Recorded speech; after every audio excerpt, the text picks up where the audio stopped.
de repente passa-me na cabeça esta pergunta. E se nós fôssemos todos cegos? Podia ter ficado assim, mas acontece que eu dei imediatamente a resposta. Mas nós estamos todos cegos. Tivesse colocado a questão com uma limpidez absoluta. E se nós fôssemos todos cegos? Mas nós estamos todos cegos. Cegos da razão. Porque não usamos a razão para defender a vida. Usamos a razão para destruí-la de todas as maneiras. No plano privado, no plano coletivo, de todas as maneiras. É contra isso. É contra isso que foi escrito o ensaio sobre a cegueira. Para que serve Bhaskara? Para que serve Pitágoras? Para que serve qualquer coisa que você estudou no fim das contas? Qual que é a utilidade disso tudo?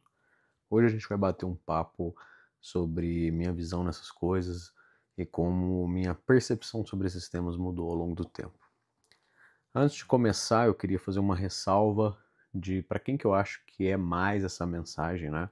Fora o público que já entende a utilidade dessas coisas, eu acredito que a gente pode categorizar de forma generalista em dois grupos. O grupo das pessoas que não gostam de matemática. E esse vídeo não é um vídeo para esse grupo. Eu acredito agora uma crítica dentro do próprio meio de exatas, que a galera é muito preciosista com os tópicos que eles gostam. E não percebe a quantidade de coisas que eles não gostam e a quantidade de coisas que eles deixam de aprender. E isso tem diversas consequências, né? Como a gente vê aí, muita gente de exatas falando um monte de asneira de outras áreas.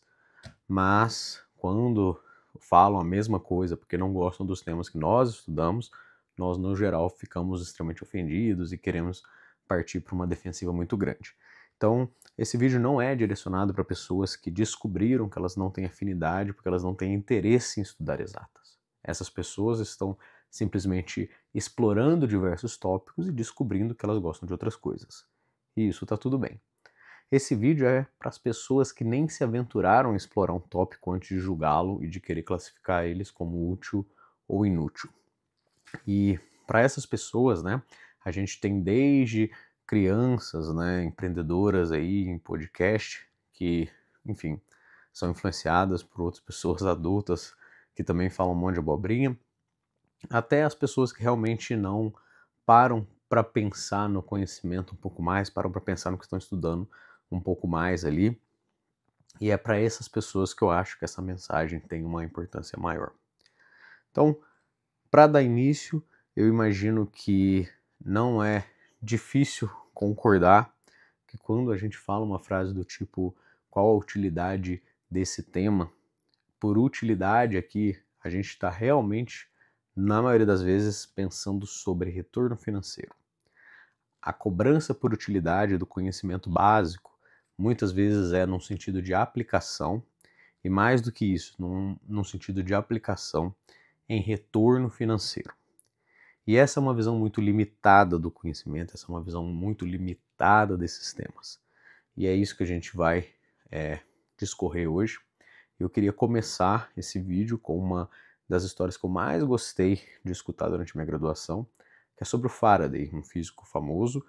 Convido vocês aí que não escutaram sobre ele a procurar sobre, mas a história é a seguinte. Ele estava dando uma palestra em um evento, falando sobre suas novas invenções, suas novas descobertas, e alguém da audiência levantou a mão e falou: muito bonito, mas qual que é a utilidade disso? Para que isso serve?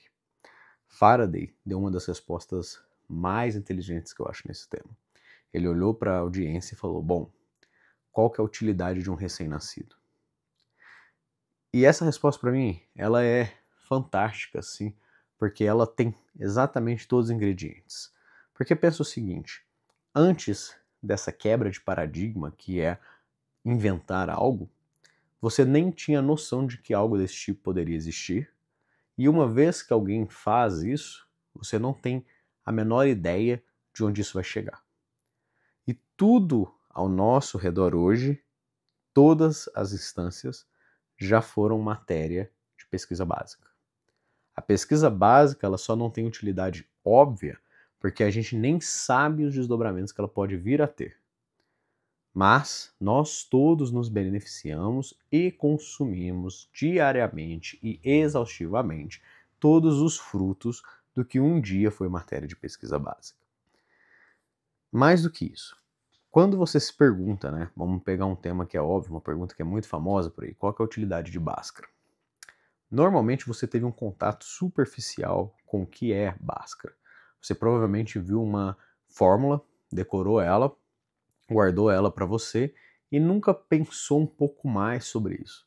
Então você teve um contato com a pontinha da pontinha do iceberg. E nesse contato restrito, não fica óbvio as implicações daquilo, porque existem também algumas classes de ignorância. Ignorância que não no sentido pejorativo, mas uma ignorância realmente de uma falta de informação. O que eu quero dizer com isso? Por exemplo, eu formei em física e me especializei em física de partículas, com ênfase em física de neutrinos. Existem infinitas áreas de pesquisa nas quais eu sei da existência, mas eu sei também que eu não sou muito bom naquelas áreas, não sei desempenhar funções mais avançadas naquela área. Ou seja, existem as áreas, esse conhecimento eu sei que está por aí, alguém domina, mas eu não tenho conhecimento sobre aquilo. Então é um tipo de conhecimento que eu sei que eu não sei. O perigo está no tipo de conhecimento que eu nem sei que eu não sei. E quando eu vejo essa classe de pessoa julgando a utilidade do conhecimento da escola, é muitas vezes por não ter nem noção do que a pessoa não sabe.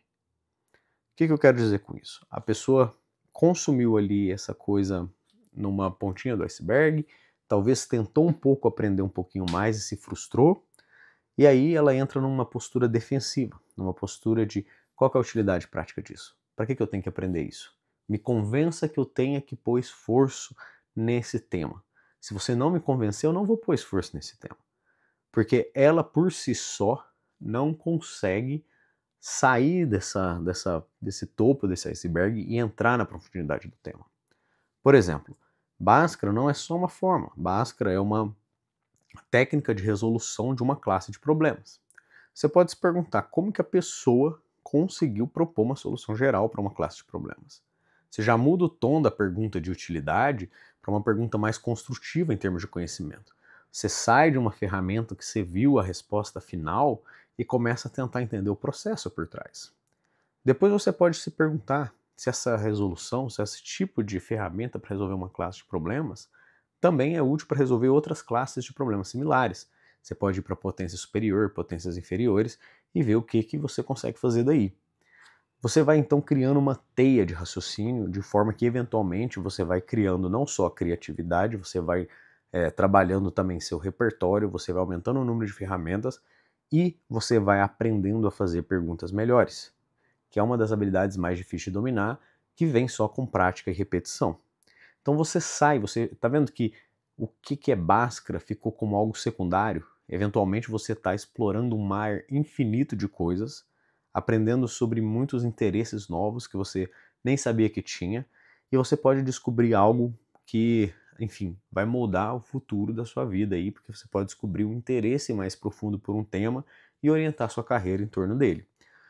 Então, não é sobre a utilidade pontual daquilo. É sobre todos os desdobramentos que entrar naquela imersão de um conhecimento criativo, entender não só o final, mas as nuances. Isso tudo é sobre jogar fora essa pergunta da utilidade. E eu trouxe no início desse vídeo aqui uma discussão sobre o Ensaio da Cegueira, do José Saramago, que é um livro que eu li recentemente, onde uma sociedade fica completamente cega. E por que eu trouxe isso? Eu trouxe isso porque enquanto eu estava lendo o livro, essa pergunta da utilidade do conhecimento veio muito à tona. Ela veio repetitivamente na minha cabeça, porque a sociedade inteira fica cega e tudo aquilo que é julgado útil pela sociedade, e útil aqui na definição que a gente deu no início, perde o sentido instantaneamente. E nós somos deixados à mercê daquilo que é julgado inútil diariamente. Por quê? Porque agora as pessoas estão tentando propor soluções criativas para problemas que antes eram inexistentes E muitos recorrem à arte. Você vê situações onde a pessoa está ali tentando escutar uma música, tentando lembrar de tempos bons, tentando, enfim, se virar para fazer alguma coisa que ela lembre de como era ser humano, como ela lembra de como era ter algum prazer ali, além de ficar tentando sobreviver freneticamente. E eu acredito que esse tipo de cegueira, essa cegueira, ela não precisa ser, assim, a ausência da visão ali, no caso, que desencarrilhou toda essa situação onde o que é julgado útil se torna inútil. Eu acredito que a utilidade cega também as pessoas. A busca por utilidade é uma maneira de ficar alheio a situações onde você poderia experimentar e explorar coisas com muito mais profundidade. E eu acho que a parte mais interessante do conhecimento, é a parte mais maluca e confusa do processo, é que você pega várias peças que separadamente são inúteis, mas quando você joga elas num combinado criativo ali, com um toque pessoal e uma intuição desenvolvida por tentativa e erro, você eventualmente combina elas numa forma que se torna, né, tão útil como você nunca imaginou. E é aí que surgem as grandes descobertas, é aí que a gente faz progresso, é aí que a gente melhora a qualidade de vida da população, é aí que a ciência vibra, é aí que a ciência tem suas grandes vitórias.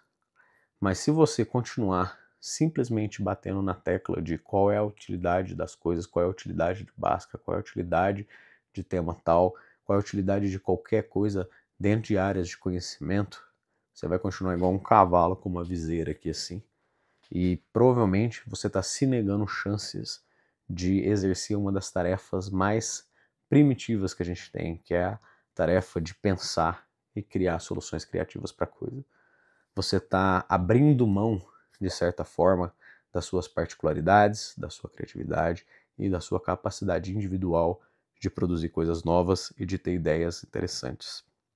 Então, se você só questiona a utilidade das coisas, eu sinto muito, porque lá para frente, quando você tiver dificuldades em ter flexibilidade para lidar com problemas, você talvez lembre desse vídeo e entenda que você abriu mão frequentemente, né, constantemente, de situações onde você poderia ter aprendido mais, não só sobre o mundo que te rodeia, mas também sobre você mesmo. Então, cuidado com esse tipo de armadilha. Eu acredito que a gente vive num mundo muito rápido, num mundo muito exigente, num mundo que a cobrança por utilidade é gigantesca e a gente tem perdido, né, esse direito de pensar. Então, eu não sou seu professor de ensino médio, não preciso te dar uma resposta um pouco mais polida, mas a utilidade das coisas e quando você questiona elas e julga elas inútil, o problema é só teu. Não é meu, não é do seu professor, não é de ninguém. Só você sai perdendo. A gente se vê no próximo vídeo. Até uma próxima oportunidade. Tchau, tchau.